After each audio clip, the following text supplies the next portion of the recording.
Good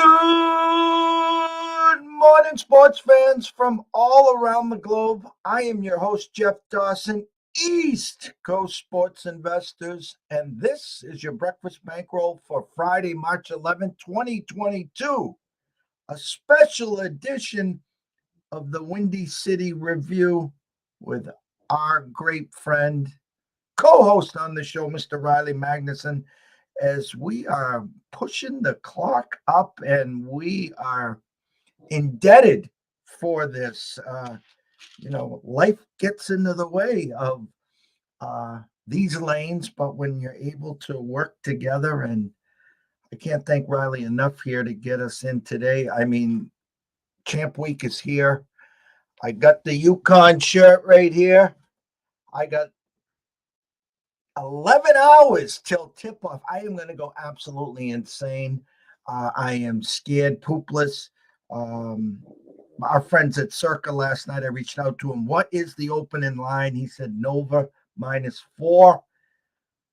I wake up this morning and Circa was already down to 2, which means I got some good sharp heavy money on Yukon, but I don't want it to become that public trendy dog. But it is what it is. It's the rubber match. Maybe Hurley will be able to stay for the whole game. I don't know.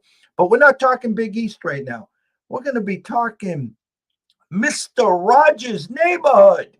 Holy cow. And he's smiling from ear to ear backstage. Yes, they locked up their man $200 million. I think 3 years guaranteed.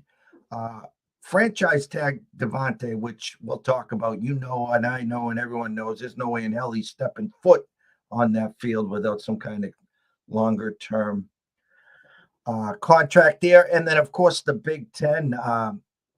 We got 1, 2, 3, 4 games, one tipping off at 11:30, and I know he'll have a lot of information on the Illini there. But without further ado, let's bring him in. The one, the only, Mr. Riley Magnuson.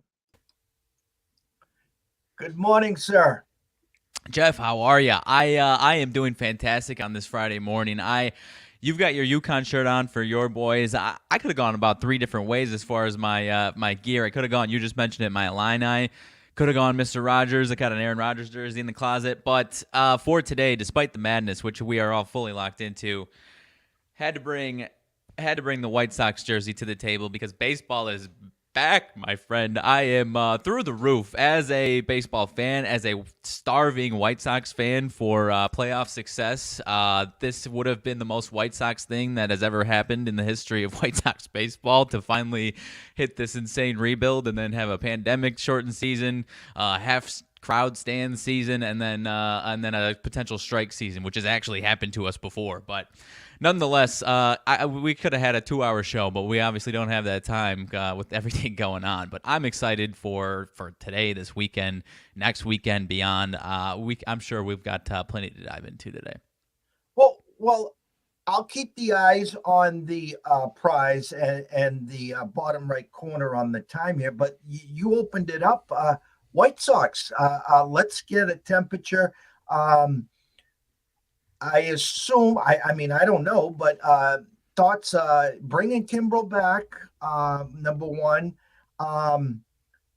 Any big names out there? I mean, listen, you put together a team that was fantastic last year. Yeah. You had some great front end pitchers. You got you had a great bullpen. You brought Kimbrel over, which looked like was going to be the missing piece. I know. The bridge to one of the best closers in the game. I can't talk enough about Luis Roberts. I mean, you guys got speed, and more speed. I mean, we gave you Moncada. And then you got Mr. Consistency, Mr. 300, Mr. 100 RBIs, Mr. 25, 30 homes, whatever you want to pencil in for Abreu. No one talks about him. But and then you got another guy that we gave you. I've been waiting, and that's Kopech. I mean, the guy throws 100 miles an hour. I know his injury history. But give us the temperature. Give us what the Pale Holes are all about and where you want to maybe dive into free agency. Yeah, I mean, I honestly don't know where to start on top of all of that, Jeff. If I'm being totally honest with you, as far as I know, they're getting a lot of respect from some books as far as AL and MLB, World Series odds. And I think part of that is all the assets that you just laid out, but also I think they do have something up their sleeve. I know Kimbrel specifically, I'd be interested to have him stick around. I know I've heard rumors that they could be shopping him around because he's worth, I think, a pretty penny this year still, and then they might have a little more flexibility to spend otherwise. I honestly don't know what to expect there. Because you mentioned it, Liam Hendricks is fantastic as well. I personally, as far as that, just specific sidebar, I personally think Kimbrel is better suited for a closer role. I'm not saying he's a better closer than Hendricks necessarily, but Hendricks can get himself. He can get that. I mean, everyone talks about that adrenaline rush that you need, as a reliever, and it just appears that Kimbrel doesn't get it when he's not in that closing role. Whereas Hendricks is a madman, and I think he could come in the second inning with that same type of fire as opposed to the ninth inning, whether it's the World Series or a random game. You know what I mean? So from that standpoint, if we do stick him around, that's what I would like to see. But I don't expect that. I don't really expect that. So there's that sidebar. So I don't know if they plan on keeping him around or not. As far as free agency, second base and right field are probably the biggest, or pitching is probably the biggest things that we could upgrade for sure. I don't know if we'll make a big fat splash or not, or maybe sign 2-3 guys that are just going to, be upgrades for lack of a better term. But, one name that I've seen rumored that I know my partner is going to cringe if this happens is Chris Bryant. I don't know if that's a possibility. I know he loves being in Chicago. Maybe he'll go to the dark side. I don't know. And you mentioned a guy in Moncada that would probably shift some things around to where Moncada's been playing third the last couple of years. He came up through, and he's better suited from a defensive standpoint at third, but he's played second before. Defensively, that wouldn't be perfectly ideal, but if that means bringing in Chris Bryant and sticking him at third, who obviously is versatile in and of himself, that would be incredible for us. I think the two biggest things as far as selling us would be you mentioned a guy in Luis Robert, Moncada, Eloy Jimenez. You didn't mention he's a stud. All of these guys, the case to be made is that these guys could take a massive leap, or at least 1, 2, or 3 of them into being. You mentioned Luis Robert, and I almost came out of my chair. I am over the moon with this guy. I think he's going to be a perennial MVP candidate. Maybe not winning the damn thing, but at least top 5 here in the next few years, if not this year. Got a ticket on him for this year, and I did last year as well. But when you look at his numbers from last year when he did play, he obviously had a tough injury for a while. He's putting up some numbers that are off the charts, and he's a 5-tool player. He's ridiculous in the field. He's got a ridiculous arm. I can't say enough about the guy, and Eloy Jimenez as well from a batting standpoint. I'm going to be interested to see what they do with him defensively, because they've stuck him in the outfield, and he improved a little bit as far as being at least playable, but it's a pretty tough watch when he's out in the field. But if it's the case of, obviously you have a couple DH options, you want him at DH, but it's a really bizarre situation to where he's like hell bent on playing in the outfield as far as just a competitor, and it's like, all right, man, you're because he's a danger to himself. He's hurt himself a couple times in the field. So as far as free agency, I think they've got something up their sleeve, and it's going to be a huge boost if they do. I'm interested to see what we do with the starting pitching. I think Kopech's going to get a bigger actual starting role. He was incredible coming out of the bullpen, but I think the goal is to get him, a 6-inning starting role perennially here. Carlos Rodon still up in the air where they're going to bring him back. He obviously had a borderline Cy Young type season this past year. Having dealt with injuries throughout the first 5 or so years of his career, every single year, you have hope that maybe he's healthy now. That's going to be what he is. I've heard something, a few years ago, where you don't want to mistake, and this is across all sports, don't mistake a don't mistake a breakout year for a career year, as in the sense of, maybe that was just one fantastic season. Maybe he's not going to be that guy going forward. And with his injury history, it wouldn't surprise me if they don't bring him back. And if they don't, maybe they bring someone else in. Because I have faith in Lance Lynn that he's going to be, a competitor. Maybe not quite as good as he was this past year, but still a, round 3 ERA type guy that you can put in the top 1-2 spot in your lineup. So obviously I have high hopes here. I think they'll cruise. It's another situation with one of my teams where they should have no problem cruising to a division title and getting into the playoffs pretty easily. The AL Central is probably behind them the weakest division in baseball, if I do say so myself. So from that standpoint, they're at least going to be in position to be in position. You know what I mean? Well, and what impressed me the most is you talked about Eroy Jimenez. Yeah. And I have some friends in the high stakes fantasy baseball, which will be drafting the second weekend at the Bellagio in Vegas. And I just grab their tails. I invest in a few guys. They do all the work, and I just reap the benefits when we cash.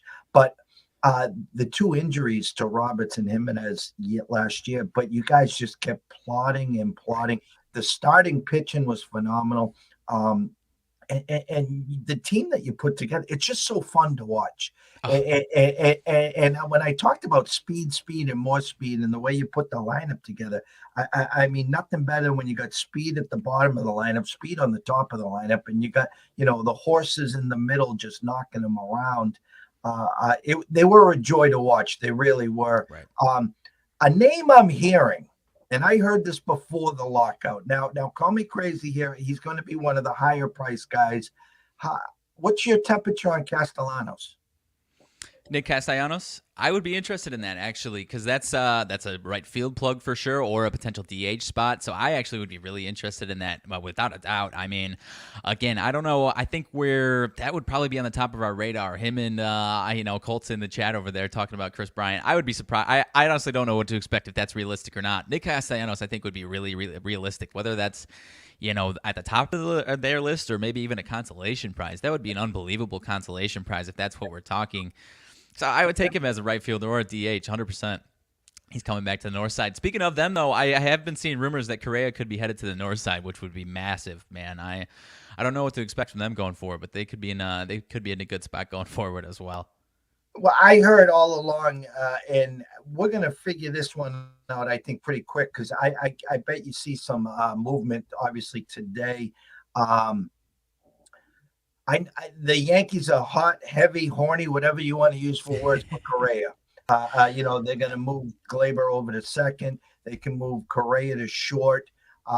They'll figure out what they're going to do at first. I think Voit will be out. They got Urshela, and they have LeMahieu. Now, speaking of first baseman, you got Freddie Freeman, obviously, is the number 1 catch. I think he stays either with the Braves, rumor has it, the Dodgers. I think the Yankees can play coy here, because at the trade deadline, Rizzo was all set to come to the Red Sox, and then the Yankees came in and stole him. So do the Yankees play coy here and go all in for Freeman, knowing they got Rizzo in their back pocket? It's interesting. I don't know, because so I wrote a blog about the Yankees about July or August of this past season, as far as kind of talking about and breaking it down how they have a ton of money issues, and maybe they're shifting their organizational practices from a year-to-year standpoint, where they haven't been that. Obviously, they're top 3, I think, in payroll, but they haven't been that big bad evil empire of years in the past, where they're $50 million payroll ahead of number 2 on the payroll list. You know what I mean? And obviously they have a lot of hoops to jump through. So what I'm saying is, either they go back to being that unapologetic spending, to where they are bringing in guys like that and they don't give a shit.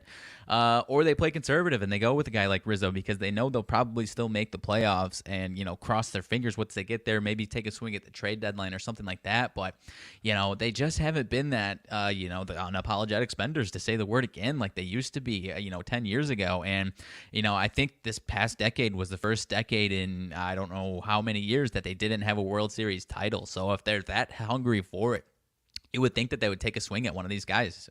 Would you agree with that? 100%. 100. Yeah. I think Correa ends up as a Yankee. That's where I'm going to go there. And I'll end the baseball segment with this: is if you want a lefty bat who loves the big stage, who had a short little trip to Boston, and I am so PO'd because I don't think we're going to re-sign him. Get your hands on Schwarber. I'm telling you right now, the guy is legit. Yeah. The guy loves the big stage, and he hits bombs. 100%. And you're talking my partner's language once again, because that's one of his, I'm sure all-time favorites. But you guys got him off of injury, I believe. Red Sox last year. Yeah. Before his injury, you couldn't pop open social media or watch a Nationals game without seeing a 500-foot bomb from the guy. So I would love him as a DH, or, obviously if you're an NL team and you're forced to even put him in the outfield, not ideal, but I would probably bite that bullet if I had no other option. But yeah, I'm a big fan for sure. Despite him being, a longtime Cub, or, even a significant Cub, I'm a big fan of his for sure. Well, I had Colton on yesterday, and he says he was live on your show in the morning, and he looked at the screen, and then all of a sudden your eyes popped up. So bring us back a couple days when Mr. Rogers signed. Yeah, so it's interesting. So I am through the roof 100%. I am excited that, at least for this next year especially. Beyond that, there's going to be some even bigger cap hoops to jump through. But the biggest thing, the interesting thing is that technically there is still no deal or a deal official yet, which is really interesting because all these media outlets are saying he's got a 4-year, $200 million deal or whatever, and then he himself and Pat McAfee are like, well, actually, that's not the case. We're trying to make a team-friendly deal. It hasn't happened yet. So I assume it's around that number in that time frame. I'll just assume, but until we find out, we won't know for sure. And you mentioned Davante Adams. I think you're right as far as he probably won't touch the field until he gets a legitimate deal, which I have to imagine they'll be able to do, or they'll do what they can to do that because they obviously want to bring him back and pair him with Rodgers. Otherwise, they wouldn't even be trying to franchise tag him, right? But the biggest thing, I don't know if there's going to be decisions to be made because they're also talking with Jair Alexander, a lot of other guys that need to get paid. So I'm really interested to see how much they give Davante because I think he's a Hall of Fame talent, but I just paying a wide receiver that much honestly concerns me for anything beyond this next year, if I'm being totally honest, regardless of who it is, whether it's Randy Moss, Davante Adams, Terrell Owens, I don't care. Anything over $20 million, I think you have to be optimistic that, and it's going to go up, but you have to be optimistic that the cap situation for the entire league, the cap per team is going to go up and up and up, which I think with the Aaron Rodgers deal, that's kind of what you should expect. And so I don't think people are going to be overreacting to these numbers quite as much in a couple of years would be my speculation, whether it's the Packers or anybody else. So I'm pretty optimistic, if I'm being honest with you. And like I've said before, am I going to be optimistic that they can win the Super Bowl? Yes, but I'm not going to be blind to the as you mentioned, the banana in the tailpipe. I just personally, as I've mentioned, I think the best chance, whether it's over the next 5 years or the next 10 years, the next chance over the next 10 years to win a Super Bowl is bringing this guy back and running it back right now, in my opinion, over here. Well, we talked about it for a couple of weeks, and I said the best thing for the Packers is to rip the Band-Aid off. You've seen it now 3 years in a row. Okay, you are technically in cap purgatory, but we know how the NFL works. And yes, the cap is going up. You're in one of the weakest divisions in the NFL. So by keeping Rodgers, by keeping Adams, it's almost like a stars and scrubs, where meaning you're going to pay a handful of guys high-priced dollars, and then you're just going to put the pieces together. Look what happened to Dallas when they paid Mari the $20 million. So you're spot on that. But now take a look at the fact that Russell has left the building. He is now in the AFC. Tom Brady technically is retired. I think Jimmy G's either going to the Colts or he's going to Pittsburgh. Okay. So the NFC is, the New Orleans don't even have a quarterback really right now. Right. So the fact Right. is that you're locked and loaded. I mean, there's 14-3, maybe 13-4. You're going to win the division. If you get the 1 seed, you're going to have another week off. So you're at least set to make another run for the next 2-3 years. Right. And that's the feeling, right? And I mean, as far as getting to the Super Bowl, I think that path is there. Really, those couple of teams in the NFC West would really be what concerns me. If the Niners can figure it out at quarterback, that would be concerning to me again, as far as them being our kryptonite, for lack of a better term. But not a single team in the NFC South scares me. The Bears, who weren't scary to me in the first place, just traded away Khalil Mack, who in the long term might work out for them, but in the immediate Aaron Rodgers era, that's fantastic for us, right? To make our division even easier. And so really, it's the Cowboys in the East who don't really scare me at the end of the day, and then the Niners, the Cardinals, and the Rams. And the Rams, if we had matched up with them, I still would have felt really good about them. It's really that. If the Cardinals can put it together and find a couple more pieces and be a little more dangerous, that would scare me. But really, the Niners that are my biggest concern once again, and I'm sure that it'll have to lay out like that, and we'll probably have to face our demons once again. But yeah, whoever's facing us down in the AFC is really obviously cross our fingers that we get that far. Obviously, that's extremely optimistic. But if we get that far, whoever's coming out of the AFC would scare me, because now you got Khalil Mack on the Chargers paired up with Joey Bosa. If both of those guys are healthy, that's one of the scariest combos that I've seen in my lifetime. I don't know about you, but I'm obviously optimistic. Colton's chirping us over here. I'm blind. I can't see what he's saying. But, yeah, the Bears are going to be rough this year. He says, that's all I know. worry about your Packers, not my Bears. Don't worry, Colton. You're gonna have a chance for a rebuttal here. And then I'll add this. I've been talking for a year with my sources. The Panthers are absolutely all in on Deshaun Watson. They were definitely, that's the move they want to make. And Rules kind of went to bed with this one. Darnold was going to be the stopgap. They're even shopping CMC around. I don't know what's going to happen now with Watson. Our friend Sean King posted 2 or 3 days ago that after today, when Watson gets everything cleared up, he's heading to Pittsburgh. And then a Pittsburgh guy reported that that's not true. I mean, Flores with Miami, that was where he was going. Now Flores is with Pittsburgh. So again, if you can keep Watson in the AFC, that's just another less quarterback you got to deal with. Right, 100%, and that's the thing. My eyes kind of light up because we've talked about it on our show, but it's almost, you always have these conversations, and then someone mentions Deshaun Watson, and it's like, oh yeah, that's right. I mean, because I, as far as going to the Panthers in this next immediate year, I don't know that there's a team that you could add him to that would scare me. I guess hypothetically, the Bucks, Tampa Bay Bucks, if they could plug him in like that, then that would be scary, I guess, in some capacities if they get healthy. But yeah, that would be ideal, him going to the AFC, because you're right, it should be, one way or another, things should be a lot more clear as far as his future after today. So I still think if he's able to come back this offseason and get ready, I think he's still got a lot left in the tank. I've always thought he's extremely talented. So I'm we need NFL back. That's my bread and butter. That's my favorite spot. But it's baseball's back. The madness is here. We've got a few other rabbit holes to dive into before September here. Well, I'm going to bring the board up. And again, I know it's Friday. It's Fade the Public.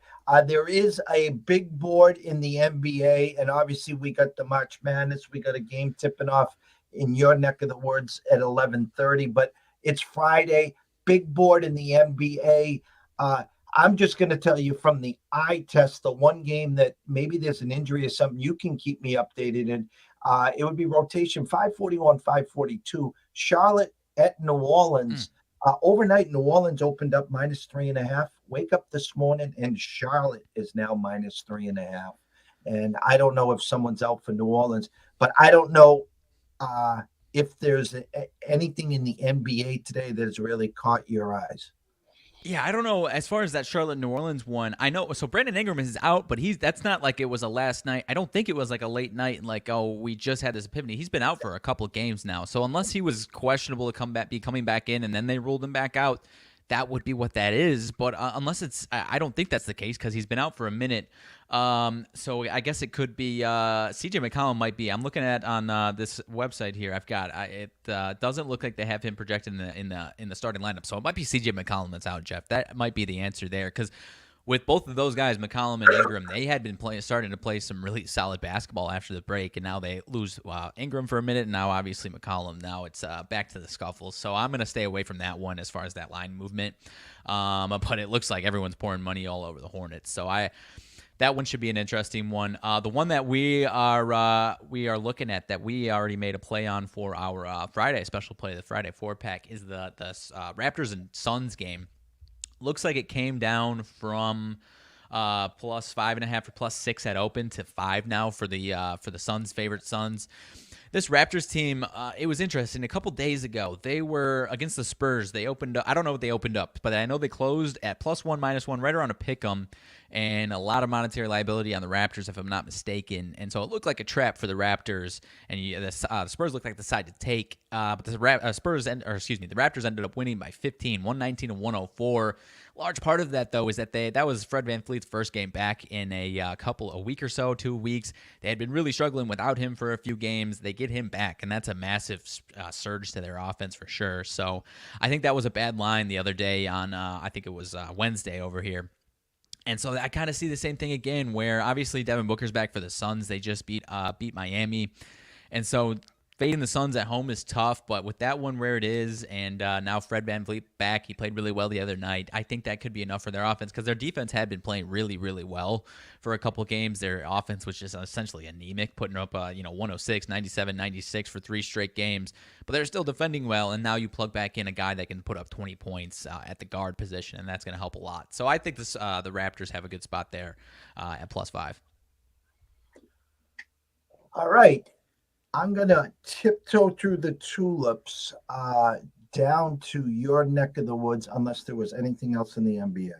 I guess one last thing I was going to mention because I was waiting for some money. This Pistons and Celtics game right around 14.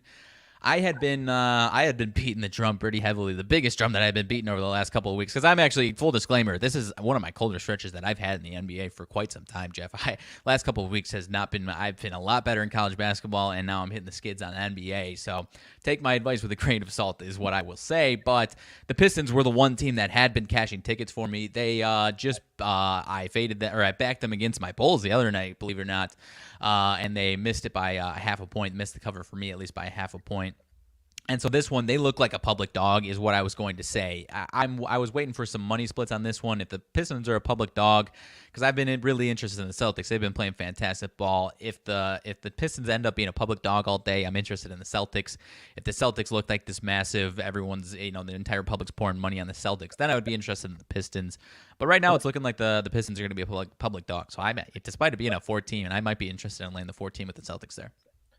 Right before the All-Star break, the Pistons came into town in the ultimate trap game. The Celtics had like a 5-6 game road trip where they were in Fuego that you talked about. Celtics were laying 12.5, and the Pistons beat them outright. Then after the All-Star break, the Celtics go to Detroit, and I think we're like a 10-point or 9-point favorite, and I think it was landed right on the number. So it'll be interesting to see. Like you said, Vegas is playing those Jedi mind tricks again with this number. Right. Right. Because the Pistons, we don't need to spend too much more time on it. The Pistons have been playing really solid basketball. Not nearly as bad as they had been. I think they have a positive record since the All-Star break, straight up, not even against the number. I think they had like 8 straight covers until the other day, depending on what number you caught. But Cade Cunningham looks like the real deal, man. And that's been a huge boost for them, and they made a couple trades. But, let's move on to college basketball before we get out of here, huh? All right. Big 10, there's 4 games, one tipping off at 11:30. Full disclosure, again, I tell everyone you got to trust the opening number. You have to.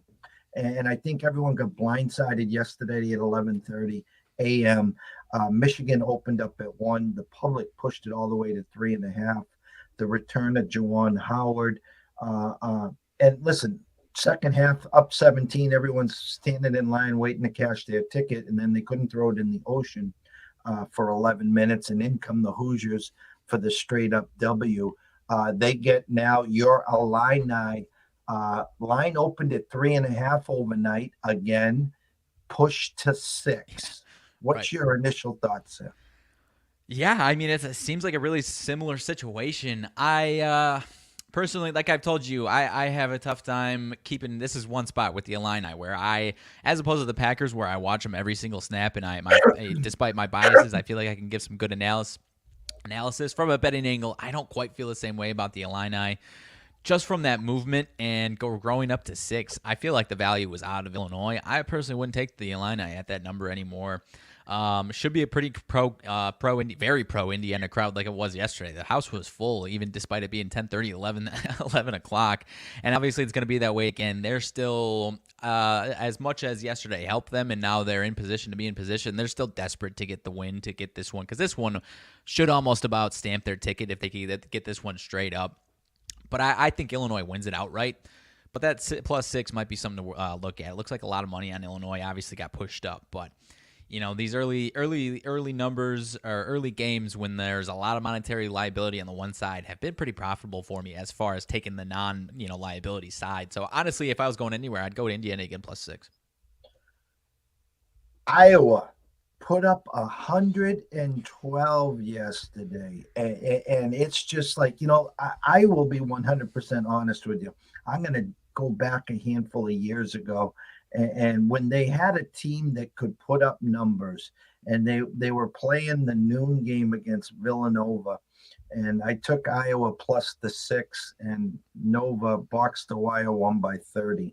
And this Iowa team, again, I always say this, Riley, if I didn't go to your wedding, don't expect me there at the funeral. And I just feel I'm the same way with this Iowa team.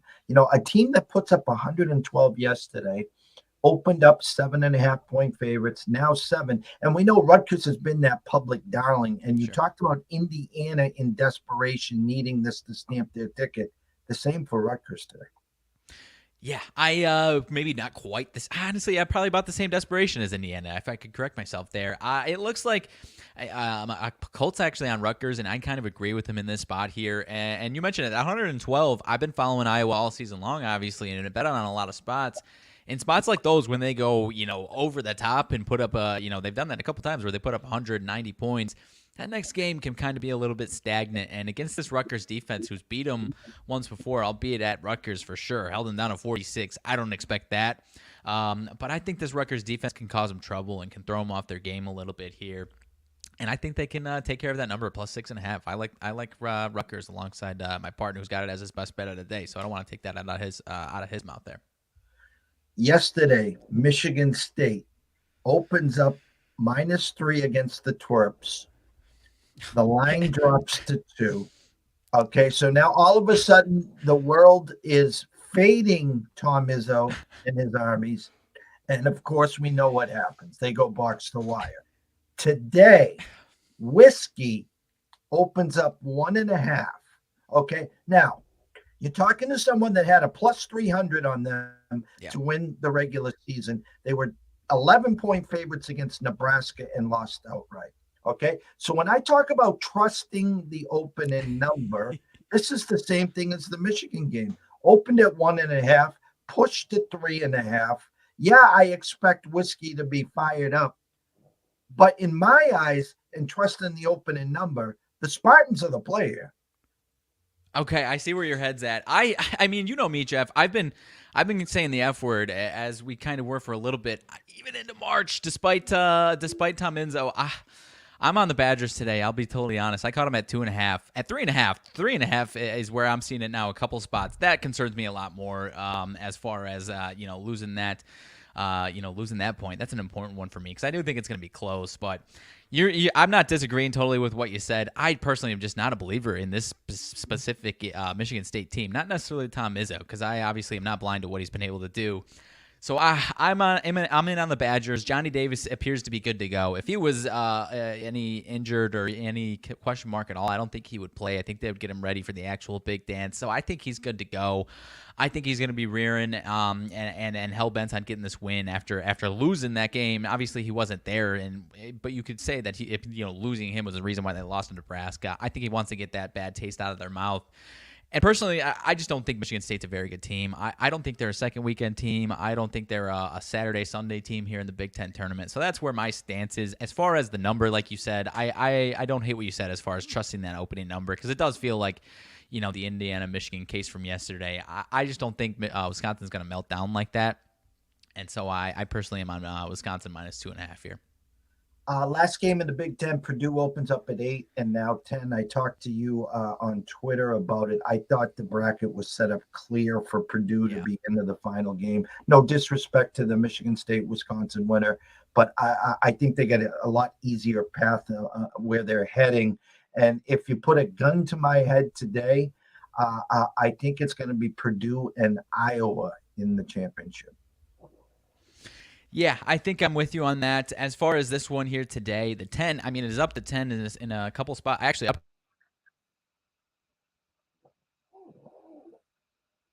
I'm just going to stay away from that one altogether because I do think Purdue wins fairly handily. But this Penn State team we've talked about is really scrappy. And I think last week we said if you replayed this Penn State season 100 times, there's at least a handful of times if you're talking like simulation type stuff where Penn State's that Rutgers team that everyone loves and is a scrappy tournament team, and I think they can hang with them. I'm just staying away, and I would advise the same. If I'm going anywhere, it's probably later. Don't play it with Purdue though. Big board today. Is there any other games that stick out to you later today?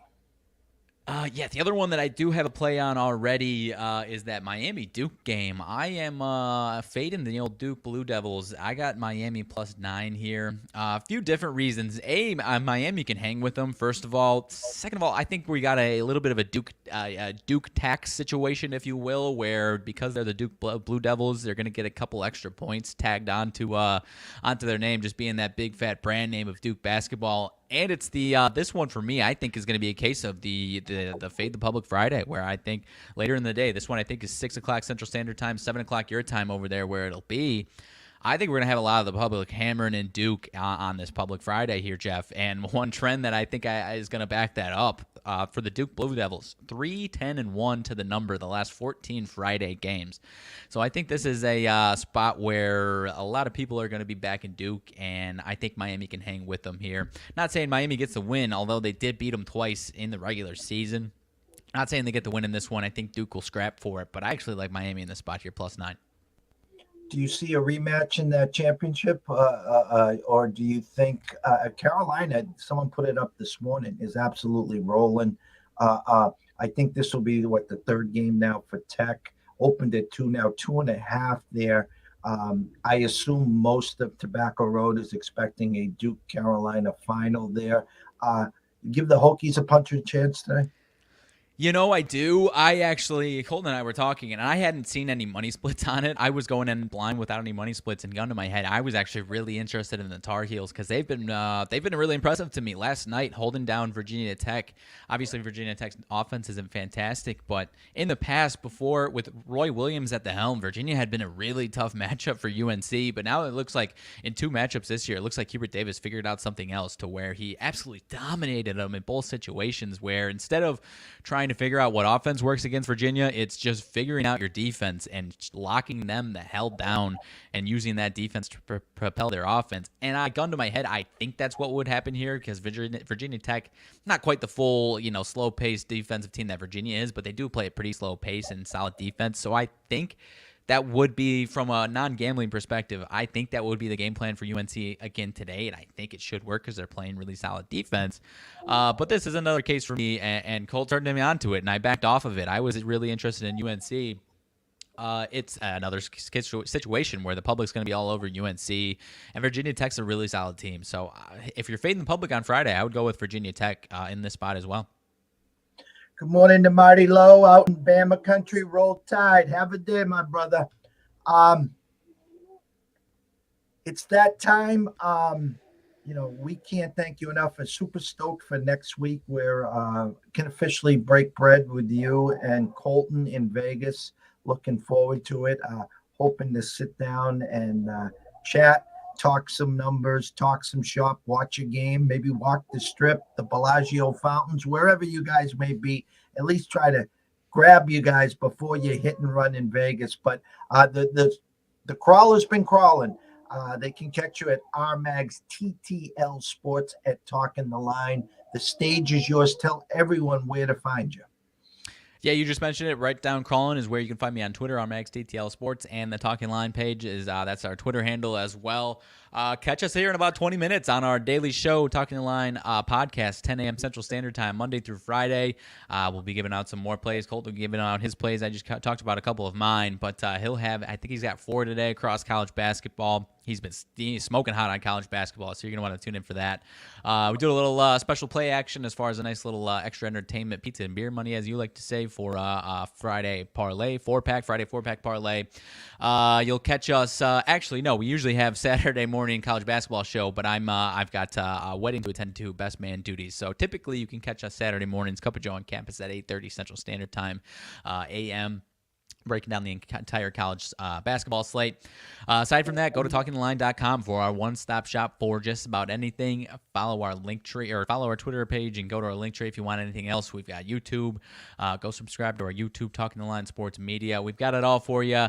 And come join the fun here in 20 minutes. We got bets. We've got laughs, motivation in the second half of the show. Friday shows are real nice and nonsensical. So as far as the second half of the show, at least. So it's some good fun. Go ahead and tune in. You can catch us on Twitter or YouTube or on Spotify, iTunes. You know the deal.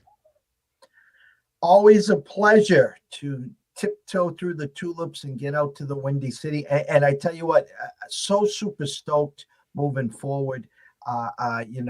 Always at our little cheesehead update, but be able to talk White Sox, Red Sox, and on Fridays, and and then most likely, since you're usually penciled into the Friday spot, we can give Colton some jabs because he's usually got that afternoon game at Wrigley.